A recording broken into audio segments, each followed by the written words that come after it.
ఘర్షణలు జరుగుతున్నాయి అంటే వీళ్ళు ఆల్రెడీ ప్రీ ప్లాన్డ్గా ఉన్నారు. పివి సునీల్ కుమార్ గారి బ్యాచ్ మత ఘర్షణలు రేగొట్టడానికే జగన్మోహన్ రెడ్డి గారి ఆదేశాల మేరకు అక్కడికి వెళ్ళి ఆ పెంట చేశారు. ఇంతకన్నా ఆధారాలు ఏమైనా కావాలంటే ఆకివీడు పోలీసు వారికి 57 మంది ఆకివీడులో ఉన్న అమాయకులైన దళిత వాళ్ళనే కాదండి, వాళ్ళని రెచ్చగొట్టిన వీళ్ళ మీద కూడా పెట్టండి కేసు. మీరు పెట్టకపోతే నేను వచ్చేస్తాను కంప్లైంట్ ఆకివీడు వచ్చి. ఇవే పోస్టులు ఇదే వీడియో బాడిగల్లో డిలీట్ చేస్తారు మళ్ళీ రేపు ఎల్లుండిలోకి వెళ్ళేటప్పటికి. కాబట్టి ఆల్రెడీ ఇప్పుడు ఇందాక నేను విజిల్లో చూపించిన ఆ పోస్ట్ ఏదైతే ఉందో ఆ ప్రభాకర్ పిల్లి అనే ఐడి నుంచి వచ్చింది, ఆ పోస్ట్ ఆల్రెడీ డిలీట్ చేశాను. డిలీట్ చేసిన ఆ విజిల్ అనే ఆయన స్క్రీన్ షాట్లు అయ్యి ఆయన దగ్గర ఉంటాయి కాబట్టి అవసరమైతే తీసుకుంటాం. హర్ష్ కుమార్ గారు కన్ఫర్మ్ చేసి రెచ్చగొట్టి వాళ్ళని ఈ గొడవకి ప్రేరేపిస్తున్నారు అంటాను కదా, ఆధారం సరిపోద్ది. ఇక్కడేమో ఇక పివి సునీల్ కుమార్ గారు వీళ్ళ బ్యాచ్తో వీళ్ళు రెచ్చగొట్టారు. కానీ లెక్క ఉన్నారండి, ఇప్పుడు ప్రశాంతంగా ఏసీ రూముల్లో కూర్చొని ఉన్నారు. ప్రశాంతంగా విజయవాడలోనో రాజమండ్రిలోనో ఏసీ రూముల్లో ఉన్నారు. వీళ్ళ మాటలు నమ్మి అల్లరి చేయడానికి ముందుకెళ్ళిన వాళ్ళు అందరూ జైల్లో ఉన్నారు ఈరోజు.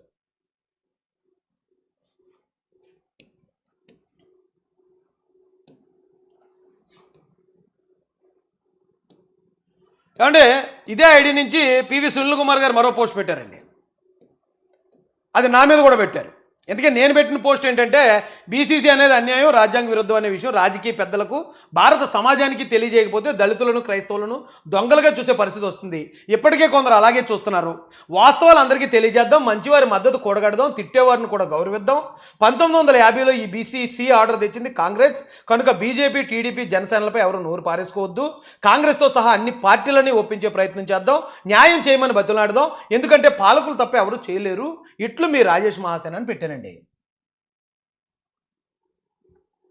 ఏమంటే ఇందులో ఎక్కడన్నా పొరపాటు ఉందండి? ఎవరినైనా తిట్టానా? కనీసం ఇందులో జగన్ గారిని కానీ కాంగ్రెస్ పార్టీని కానీ లేకపోతే పివి సునీల్ కుమార్ గారిని కానీ ఎవరినన్నా ఏమన్నా మాట్లాడానండి? ఏమన్నా ఒక్క మాట తప్పుకుందా ఇక్కడ? ఇలాంటి పోస్ట్ మీద పివి సునీల్ కుమార్ ఏం రాశాడంటే అండి, అది కాదురా ఎర్రుహోక, కాంగ్రెస్ చేసింది సరే, దళితులు అంటే టీడీపీ, బీజేపీ, జనసేన బీజేపీకి ప్రేమ మారిపోతుంది కదా, వాళ్ళనే 1950లో కాంగ్రెస్ హయాంలో చేసిన ప్రెసిడెంట్ అమెండ్మెంట్ని రద్దు చేయాలని అడగాలి. కానీ బతివులాడడం అడుక్కోవడం ఏంట్రా? అడగడం అన్న బతివులాడడం అన్న ఏముంది? తప్పే ఉంది అందులో? పాలకులను అడిగితే తప్పే ఉంది, బతివులాడడం ఏంట్రా? ఓకే ఏమండి, అడుక్కోవడం ఏంట్రా ఎర్రుహుక? నువ్వు జగన్మోహన్ రెడ్డి మీదనే కుక్కల మొరుగుతావా?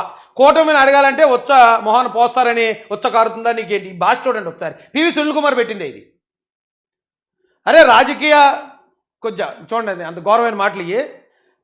మాలోడు చస్తాడు లేదో చంపుతాడు ఏమో, కానీ నీలా మోకాల మీద పడి అడుక్కోడు. మాలోడు అంటే చస్తాడు లేకపోతే చంపుతాడు. అంటే వీళ్ళు ఏమని రెచ్చగొడుతున్నారు ఇప్పుడు మాలల్ని? అయితే చచ్చిపోండిరా లేకపోతే చంపేయండిరా, చచ్చిపోయి పరలోకానికి పోండి లేకపోతే చంపేసి జైలుకి పోండి. ఈ నా కొడుకులు మాత్రం బాగుంటారు. ఇప్పుడు ఇదే సునీల్ కుమార్ని ప్రశ్నిస్తున్నాను నేను.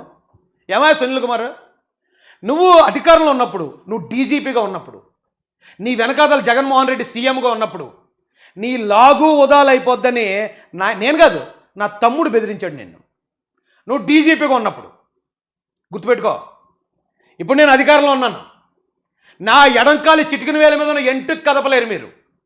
ఇప్పుడు నేను ఏమైనా చేయాలనుకుంటే, నేను ఏమైనా మాట్లాడాలనుకుంటే, నేను ఈ అధికారం వచ్చిన 2 సంవత్సరాల్లో గతంలో నన్ను తిట్టిన వాళ్ళు కానీ, నా మీద కేసులు పెట్టిన వాళ్ళు కానీ, నన్ను విమర్శించిన వాళ్ళు కానీ ఒక్కడి మీద పగ తీర్చుకుందాం, ఒక్కడిని తిడదాం, ఇప్పుడు నన్ను ఎవడు ఏం చేయలేడని ఒక్కడి మీద మాట్లాడానా? ఎందుకా ఇది? ఇప్పుడు నేను ఇప్పుడు కూడా సునీల్ కుమార్ అంటున్నాను. ఒరే సునీల్ కుమార్ అంటే ఎంతసేపు? ఎరా సునీల్ కుమార్ అంటే ఎంతసేపురా? లేదా ఇదే కొజ్జాలు గిజ్జాలని మాట్లాడారు కదా, అదే మాట నిన్నంటే ఎంతసేపురా? ఓకలో ఏ గొడవ తెంపలేడు ఎవడని. ఎందుకు అక్కడ తెచ్చుకుంటారు? నువ్వు పెట్టావా లేకపోతే నీ చెంచాలతో పెట్టించావా? ఇది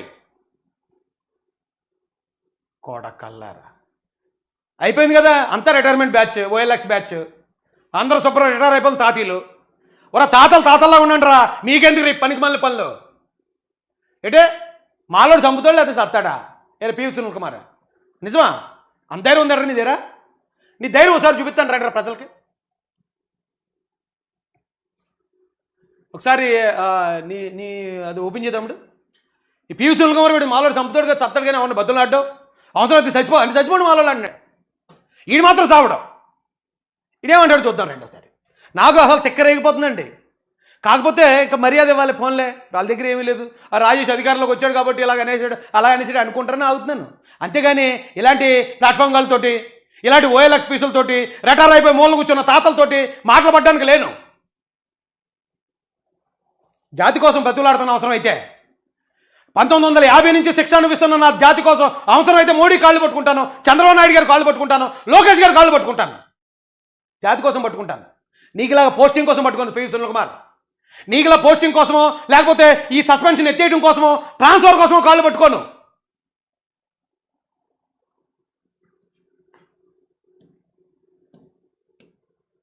మళ్ళీ లాస్ట్ వార్నింగ్ నీకు పివి సునీల్ కుమార్.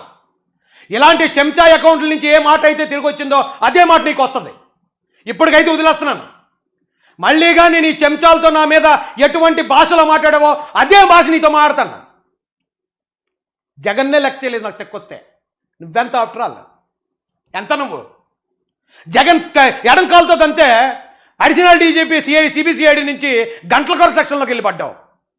కూటమి వచ్చిన తర్వాత నువ్వు చేసిన ఎదో పనులకి లెఫ్ట్ లెగ్తో తత్తే వెంటనే సస్పెన్షన్తో పాటు మూలన పడ్డావు. వెళ్ళి మూలన పడ్డప్పుడు జాతి గుర్తొచ్చింది. అమ్మో జాతి నా వెనకాల లేకపోతే నన్ను మొత్తం నేను చేసిన ఎదో పనులకు నన్ను జైలుకి పంపించేస్తారని.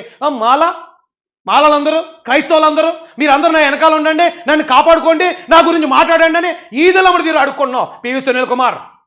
రెచ్చగొట్టొద్దు నన్ను. చెంచగాలతో మాట్లాడిస్తే చూసి చూడనట్టు ఊరుకుంటాడేమో అని అనుకోకు. సహనానికి ఒక అద్దు ఉంటుంది.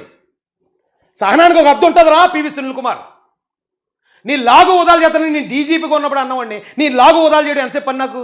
ఇప్పుడు నువ్వెందుకు కూరలు బీకేసిన పామువి?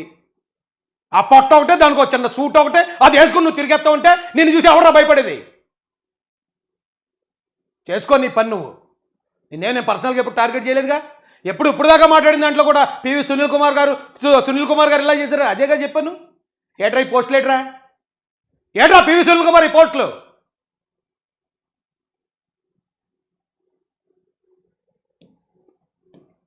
తెలుగుదేశం పార్టీలోకి నేను వెళ్ళకముందే జగన్ రెడ్డికి తిరగబడినోడిని. తెలుగుదేశం పార్టీ అండ నాకు లేనప్పుడే జగన్ రెడ్డి అని పిలిచినోడిని, బటన్ రెడ్డి అని పిలిచినోడిని. మీరెంతరా? నా కోపం వస్తే ఎంతరా మీరు?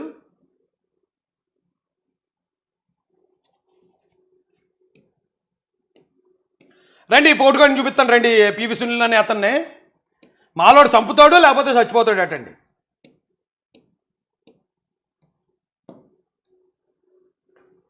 అందరికీ జైలు నమస్కారం. ఈరోజు నెట్ ఇంట్లో ఒక ఫేక్ సర్టిఫికేట్ హల్చల్ చేస్తుంది. నా ట్రాన్స్ఫర్ సర్టిఫికేట్ 5వ తరగతి ట్రాన్స్ఫర్ సర్టిఫికేట్ 1977లో ఇష్యూ చేయబడిందని, అందులో నేను ఎస్సీ క్రిస్టియన్ బీసీసీగా నేను ఉన్నానని చెప్పి ఒక ఫేక్ డాక్యుమెంట్ ఒకదాన్ని వాళ్ళు వచ్చింది. చూసాం, నిన్న మేము కూడా చూసాం. సర్లే బీసీ అయితే అయి ఉంటుంది, ఇప్పుడు ఏం తప్పే ఉంది? ఇగో పలానా పివి సునీల్ కుమార్ అని అతను పలానా చోట పలానా కేసులు ఇరుక్కున్నాడు, పలానా చీటింగ్ పని చేశాడు, లేకపోతే పలానా దొంగ పని చేశాడు, పలానా ఏదో పని చేశాడు అని ఎవరైనా ఫేక్ పెడితే అప్పుడు మనం వచ్చి నేను ఆ దొంగ పని చేయలేదండి, ఆ తప్పుడు పని చేయలేదండి, కాబట్టి ఇదిగోండి దాని ఆధారాలను చూపించాలి. వాళ్ళు ఏం పెట్టారు? నువ్వు ఎస్సీ కాదు క్రిస్టియన్ అన్నారు. పోను అనుకొని అదేం తప్పు కాదు కదా. ఒకవేళ నువ్వు కాదు, వాళ్ళు ఏమైనా కంప్లైంట్ ఇచ్చారనుకో, నువ్వు అడిషనల్ డీజీపీ చేసినట్టువే కదా, నీ దగ్గర ఉన్న ఆధారాలు పట్టుకెళ్ళి కమిషన్ ముందు చూపిస్తావు, అయిపోయింది. ఎందుకు ఇలాగా ఉచ్చపోసుకుంటూ వచ్చి వీడియో పెట్టావు? మాలోడు చంపుతాడు లేకపోతే చచ్చిపోతాడని నువ్వేగా పోస్ట్ పెట్టావు. అయితే చంపేద్దాం లేకపోతే చచ్చిపోతాం అని చెప్పి ఊరుకోలేపోయావా? వచ్చేసి అబ్బాయి నేను ఇంకా కాదండి, క్రిస్టియన్ కాదండి, నేను బీసీని కాదండి, ఎందుకు వండిపోతున్నావు? ఎందుకే? చెప్పే మాటలు చూస్తేనేమో ఇంత పొడుగు, మందాక వచ్చేటప్పటికి అడిషనల్ డీజీపీవి, బోల్డ్ అంత స్థాయి ఉన్న వ్యక్తివి. బాబా నేను క్రిస్టియన్ కాదండి బాబు, నేను కాదండి బాబు. ఆ రోజు నరసింహకుమార్ గారు కూడా అంతే, నేను క్రిస్టియన్ కాదు, నేను క్రిస్టియన్ కాదండి, నేను హిందూనండి, పక్కా హిందూనండి అంటాడు అతను కూడా. ఎంత భయపడిపోయి ఉచ్చబోసుకునేవాళ్ళు మరి జనాన్ని ఎందుకు రెచ్చగొడుతున్నారు? అలాగే ఎందుకు రెచ్చగొడుతున్నారు? సర్క్యులేట్ చేస్తూ ఉన్నారు. ఇలాంటి అదో పనులు చేసేది ఎవడో, అలాంటి వెధవడు ఉన్నాడో రాష్ట్రంలో అందరికీ కూడా తెలుసు. బ్యాంకు దొంగ. మనం దాని గురించి ప్రత్యేకంగా చెప్పుకోవాల్సిందే లేదు. ఫోర్జరీలు ఇలాంటి వాటిలో నిపుణులు మరి ఇంకెవరు ఉంటారు బ్యాంకు దొంగ కాకపోతే. రైట్, ఇక విషయానికి వస్తే ఇది ఫేక్ సర్టిఫికేట్ అని చెప్పడానికి ఆధారాలు. నెంబర్ 1, ఈ బోయిగూడెం స్కూల్ అనేదానికి నేను ఎప్పుడు వెళ్ళలేదు. నేను క్రిస్టియన్ కాదు మొర్రో అని చెప్పేసి ఇప్పుడు ఆధారాలు అని చెప్పేస్తాడు ఆయన. ఇప్పుడు కోపంలో గట్టిగా అనేసాను నేను ఇందాక. సరే మాటలు వెనక్కి తీసుకుంటానండి, పనులు ఎందుకు, పెద్దడు కదా అంటే నాకు ఒకసారి బీపీ వచ్చేద్దండి బాబు. వచ్చిందంటే ఇంకేం మాడతాను నాకే తెలియదు. అయితే అదే పివి సునీల్ కుమార్ గారిని మాట్లాడతాను. హైదరాబాదులో సన్నీ అని నా తమ్ముడు ఒకడు ఉన్నాడు. అప్పట్లో రావులపాలెంలో కుర్రోళ్ళు అక్రమంగా అరెస్ట్ చేశాడు జగన్మోహన్ రెడ్డి. ఏదో అంబేద్కర్ ఫోటోల్ని ప్లేట్లో ఎంగిల్ ప్లేట్లో వేశారని అడిగినాను. అప్పుడు నేను ఇన్ని అంటే మీరు అడిషనల్ డీజీపీ కొన్నారు, మాలల కోసం పనిచేస్తా అన్నారు, కుర్రోళ్ళని అరెస్ట్ చేశారు, మాట చెప్పండి అన్నాను. వెంటనే ఇతను ఏం చేశాడంటే కసి పెట్టుకున్నాడు నా మీద. కసి పెట్టుకుని వీళ్ళ సంస్థలు ఎవరో ఉన్నారో వాళ్ళు 4-5 తిట్టినట్టున్నారు నన్ను తిడితే నా వెనకాల వాళ్ళు ఊరుకోరండి. అటు తెలంగాణ నుంచి అది చూసినట్టున్నాడు. అటు భూసెల్లో మంకీ క్యాప్ పెట్టుకుని లాగు ఉదాలు కరింగే బాంబు లాగాదేంగే అన్నాడు. అటు తెలంగాణ వాడు, మరి తెలంగాణకి హిందీ ఇంగ్లీషు తెలుగు అన్నీ మిక్సింగ్ వస్తాయి కదా, అది చూడడానికి కూడా కొంచెం భూసెల్లో ఉంటాడు. అనేటప్పటికి వెంటనే ఈ సార్ ఏం చేశాడంటే అతను మాట్లాడాడంటే అతను రాజేష్ మనిషి కాబట్టి అతను A1 రాజేష్ A2 అని చెప్పి శ్రీకాకుళంలో నా మీద కేసు పెట్టి తీసుకెళ్ళి ఒక 6 నెలలు 7 నెలలు నా కార్లు 2 లాగించేశాడు మనోడు. అంటే మనతో పాటు ఉన్నవాడు ఏదైనా చేస్తే మనల్ని తిట్టొచ్చు, మనల్ని కేసులో ఇరికించవచ్చు కదా. మరొకవేళ ఈ పోస్టు రాజేష్ ఎలాంటోడు అలాంటోడు కొజ్జాలు గిజ్జాలని రాశాడు కదా, రాసింది ఇతనే అయితే తిట్టబోతే ముద్దెట్టుకుంటారా? పోనీ ఇతను కాదు, ఇతనితో పాటు ఉన్నవాడైతే మరి ఇది ఎంతమంది ఇతను నేర్పించిందే కదా, అతనితో ఉన్నవాడని అతనే తిడతాం, అతను కూడా ఉంటాడు అందులో. తొక్క చెక్కేస్తాను నా కొడకల్లారా, అక్కడ దాకా రెచ్చగొట్టకండి, మీ పని మీరు చేసుకెళ్ళండి. నేను ఇప్పుడు దాకా మీ గురించి ఏం మాట్లాడలే, కానీ నోటుకొచ్చినట్టు వాగుతాం, సోషల్ మీడియాలో పెడతాడు, ఏం పట్టించుకోలే అంటే తొక్క చెక్కేత పొట్ట చెక్కేస్తాను ఒక్కొక్కటిదని. ఏమంటే నేను చెప్పేస్తాను కదా. ఈ గొప్ప పనుడు, ఈ ధైర్యవంతుడు, ఈ ధైర్యశాలి, మాలోడు సత్తాడు లేకపోతే సొంతుడు అని ధైర్యశాలి ఈ పోస్ట్ పెట్టాడు ఎప్పుడో. ఇది చెప్పినట్లుగానే మా అమ్మ పాత సమాధి కొత్త సమాధి ఫోటోలు కూడా చేసి చూపిస్తా పది తెలుసుకుందామని ఈ ధైర్యవంతుడు చంపేసి చచ్చిపోయే ధైర్యవంతుడు పెడితే ఇదే అకౌంట్ నుంచి, ఇదే వెన్నెలగడ అనే అకౌంట్ నుంచి ఏముందంటే రఘురామకృష్ణరాజు కొత్త ఫోటోలు చూసుకోండి పెట్టారు. మంచిదే. ఇది ఈ సమాజం చూస్తే క్రిస్టియన్ సమాజం అలాగే ఉంది, పెట్టారు. నేను ఎందాక ఎతికాను మొత్తం, పివి సునీల్ కుమార్ మొత్తం పేజ్ అంతా ఎతికాను, ఎక్కడ లేవి, డిలీట్. అరే మాలోడు చంపేస్తాడు లేకపోతే చచ్చిపోతాడు, ఎందుకు భయపడిపోయి వచ్చపోసుకొని ఎందుకు డిలీట్ చేశారు? ఇలాంటి కబుర్లు వద్దండి, నన్ను గెలకొద్దండి. మీరు ఏదైనా పని చేసుకుంటారా, పోరాడతారా, మీ పని మీరు చేసుకెళ్ళండి, నా పని నేను చేసుకెళ్తాను. నేను పార్టీలో ఉన్నాను కాబట్టి పార్టీ కోసం పనిచేస్తాను, పార్టీ ద్వారా నా జాతికి ఏమైనా చేయించగలిగితే చేయిస్తాను, లేకపోతే నేను ఇంట్లో కూర్చొని ఉంటాను. ఇంట్లో కూర్చొని ఉన్నవాడిని ఎందుకు రెచ్చగొడతారు? మీరు నన్ను 10 మాట్లాడినా నాకేం పోయేదేం లేదు, ఎందుకంటే వైసీపీ వాళ్ళు అంతకుమించిన మాటలంటే పడినోడిని నేను ఒక మాట అన్నాను అనుకో, మొహం పైనుంచి కిందకి వెళ్ళిపోతుంది. నా కొడకల్లారా, ఎవడన్నా రాజేష్ ఎలా మాట్లాడాడు లేకపోతే అలా చేశాడు ఎలా చేశాడు అని వీడియోలు పెట్టుకోవడం కాదు. మగోడైతే ఎక్కడ రమ్మంటారో చెప్పండి, వస్తా, తేల్చేసుకుంటాం. మగోడైతే అంతే తప్ప సత్యాదోళ్ళు అనుకో వీడియోలు పెట్టుకోండి, పోస్టులు పెట్టుకోండి, ఇంకా తిడతారా తిట్టండి. ఛాన్స్ దొరికిందంటే మాత్రం మీరు ఎవడో ఈ సంస్థ నుంచి ఎవడ తిట్టినా నేను ఈయన్ని ఈడ్చుకొస్తా జుట్టు పట్టుకుని బయటికి, తిట్టండి.